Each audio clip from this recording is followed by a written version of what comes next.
नमस्कार दोस्तों। आज के इस वीडियो में हमारा टॉपिक है बी फार्मा कोर्स। तो स्क्रीन पर दी गई सारी चीज़ें एक एक करके हम डिस्कस करेंगे। हे गाइस, आप देख रहे हैं अलग क्लासेस और मैं हूं अशोक सिंह। चलिए इस वीडियो को शुरू करते हैं। सबसे पहले हम जानते हैं कि बी फार्मा कोर्स एक्चुअल में होता क्या है। बी फार्मा का फुल फॉर्म होता है बैचलर ऑफ फार्मेसी और यह एक मेडिसिन रिलेटेड कोर्स होता है जो कि 4 वर्ष का होता है और फाइनली इस कोर्स को कंप्लीट करने के बाद आप ग्रेजुएट की डिग्री प्राप्त कर लेते हो। यह एक फार्मेसी कोर्स है और अगर आप फार्मेसी में या फिर फार्मासिस्ट आप बनना चाहते हो तो यह कोर्स आपके लिए काफ़ी हेल्पफुल होने वाला है। तो अगर आप फार्मेसी में करियर बनाना चाहते हो तो बेसिकली ये कोर्स काफ़ी ज़्यादा पॉपुलर हो जाता है। बी फार्मा कोर्स करने के लिए आपको कम से कम 10+2 की डिग्री होनी चाहिए आपके पास। 10+2 में आप फिजिक्स केमिस्ट्री मैथ या फिर फिजिक्स केमिस्ट्री बायो लिए हैं तो आप इसके लिए बिल्कुल एलिजिबल हैं। वहीं अगर आप रिजर्व कैटेगरी से बिलोंग करते हैं तो 45% मार्क्स है तब भी आपका एडमिशन हो जाता है। वहीं अगर आप जनरल कैटेगरी से बिलोंग करते हैं तो ज़्यादातर यूनिवर्सिटी या फिर कॉलेज कम से कम 50% मार्क्स मांगते हैं। कुछ ऐसे भी यूनिवर्सिटी या कॉलेज हैं जो आपको 60 मार्क्स तक प्रीफर करते हैं। तो यहाँ पर अगर हम ऑल ओवर देखें तो 50% मार्क्स अगर आपका है तो फाइनली आप बी फार्मा कोर्स कर सकते हैं। अगर आपने डी फार्मा कोर्स किया है तो फाइनली आपका एडमिशन बी फार्मा के सेकेंड ईयर में हो जाता है। तो यहाँ पर आपको 1 वर्ष का लाभ मिलता है, अर्थात जो कोर्स 4 वर्ष का होता है वो आप 3 वर्ष में कंप्लीट कर पाते हैं। बी फार्मा में आपका एडमिशन 2 प्रकार से हो सकता है। सबसे पहला मेरिट एंड सेकेंड एंट्रेंस। कुछ यूनिवर्सिटी और कॉलेज आपको सीधे 10+2 के मार्क्स के हिसाब से एडमिशन दे देते हैं, जबकि ज़्यादातर यूनिवर्सिटी एंड कॉलेज आपको एंट्रेंस के माध्यम से एडमिशन देते हैं। यह एंट्रेंस टेस्ट सभी स्टेट के लिए अलग अलग होता है। स्टेट अपना एंट्रेंस टेस्ट करवाता है और उसी के बेसिस पर आपको एडमिशन मिल पाता है। अगर हम यहाँ एग्जाम्पल की बात करें तो कुछ एंट्रेंस टेस्ट आपको नीचे दिया गया है, जैसे BIT, SAT, WBJEE, EAM, CET, PU, CET। तो ये कुछ स्टेट रिलेटेड एंट्रेंस एग्ज़ाम हैं जो कि क्लियर करके आपको इसमें एडमिशन मिल सकता है। और ये पूरी तरह से डिपेंड करता है यूनिवर्सिटी के ऊपर कि आपका एडमिशन कब होने वाला है, क्योंकि यूनिवर्सिटी का सत्र जब प्रारंभ होता है उसी हिसाब से इसका एडमिशन भी होता है। इस कोर्स को कंप्लीट करने के बाद आप अपना खुद का मेडिकल स्टोर ओपन कर सकते हो। इसके लिए आपको लाइसेंस मिल जाता है।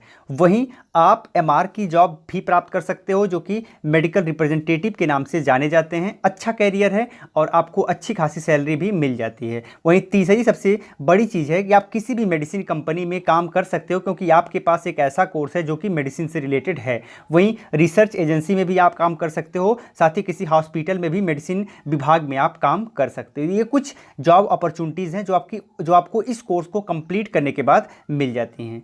इस कोर्स में एडमिशन लेने के लिए आपकी उम्र कम से कम 17 वर्ष होनी चाहिए। 17 वर्ष अगर आपकी उम्र है तो आप इसमें ईजिली एडमिशन ले सकते हैं।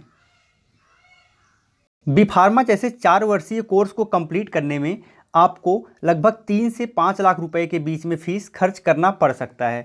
गाइस, ये फ़ीस पूरी तरह से मैं श्योर होकर नहीं बता रहा हूँ, क्योंकि ये पूरी तरह से कॉलेज और यूनिवर्सिटी के हिसाब से अलग अलग हो जाती है, डिफरेंट होती है। तो आप जिस यूनिवर्सिटी या कॉलेज में एडमिशन लेना चाहते हैं वहाँ पर पहले एक बार आप पता कर लीजिए कि वहाँ की फ़ीस इस कोर्स के लिए कितनी रखी गई है। लेकिन ये लगभग जो अच्छे यूनिवर्सिटी और कॉलेज हैं लगभग 3 से 5 लाख के बीच में आपको ये कोर्स करवा देते हैं। बी फार्मा कोर्स को करने के लिए यहाँ पर कुछ बेस्ट इंस्टीट्यूट के नाम दिए गए हैं, आप इस प्रकार देख सकते हैं।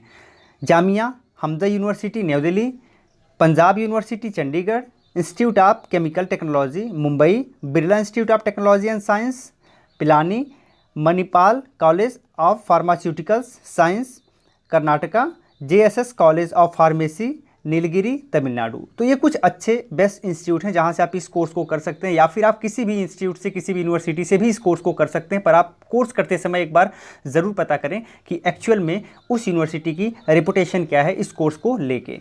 तो गाइज, इस कोर्स को लेके एक बहुत बड़ी बाधा ये है कि आप इस कोर्स को रेगुलर मोड में ही कर सकते हैं। अगर आप दूरस्थ यानी कि डिस्टेंस मोड से करना चाहें या फिर करेस्पॉन्डेंस मोड से करना चाहें तो ये कोर्स उपलब्ध नहीं है और PCI इसे अलाउ नहीं करती। तो फाइनली PCI का फुल फॉर्म होता है फार्मेसी काउंसिल ऑफ इंडिया, जो कि पूरे फार्मेसी को रेगुलेट करती है, तो वो इसे अलाउ नहीं करती। तो अतः अगर आप ये कोर्स करना चाहते हो, फिर बी फार्मा करना चाहते हो, तो आपको रेगुलर मोड में ही करना पड़ेगा। इस कोर्स को करने के बाद आप सामान्यतः जब किसी कंपनी में ज्वाइन करोगे तो स्टार्टिंग में 15 से लेके 20,000 रुपये के करीब आपको सैलरी मिल सकती है। कोई बड़ी कंपनी अगर आपको मिल गई तो हो सकता है वो 25 से 30,000 के बीच में आपको स्टार्टिंग सैलरी दे सकती है। लेकिन जैसे जैसे आप काम करते जाओगे, आपके पास एक्सपीरियंस होता जाएगा काम का, आपकी सैलरी लगातार बढ़ती जाएगी। तो सैलरी का यहाँ कोई बहुत बड़ा इशू नहीं है। ये एक ऐसी इंडस्ट्री है जहाँ पर आप काफ़ी अच्छा ग्रो कर सकते हो। अब हम आज के इस वीडियो के कंक्लूजन पर चलते हैं। गाइस, पहला कंक्लूजन जो निकल के आ रहा है वो ये कि यह जॉब ओरिएंटेड डिग्री कोर्स है। अर्थात अगर आप बी फार्मा कर लेते हो तो 100% है कि आपको अच्छी जॉब मिल जाएगी।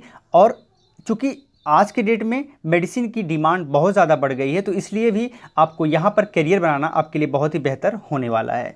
सेकंड बात यह है कि ये एक बहुत ही ग्रोथफुल इंडस्ट्री है, यानी कि अभी लगातार काफ़ी ज़्यादा ग्रोथ हो रहा है, लोगों को मेडिसिन की आवश्यकताएं लगातार बढ़ती जा रही हैं। तो इस हिसाब से भी देखें तो यहाँ पर आपके आगे बढ़ने के चांसेस बहुत ज़्यादा बढ़ जाते हैं। थर्ड पॉइंट है हाई पर्सनल प्रॉफिट। गाइज, यहाँ पर पर्सनल प्रॉफिट बहुत ज़्यादा है। सपोज करिए कि आपने एक मेडिकल स्टोर ओपन कर लिया।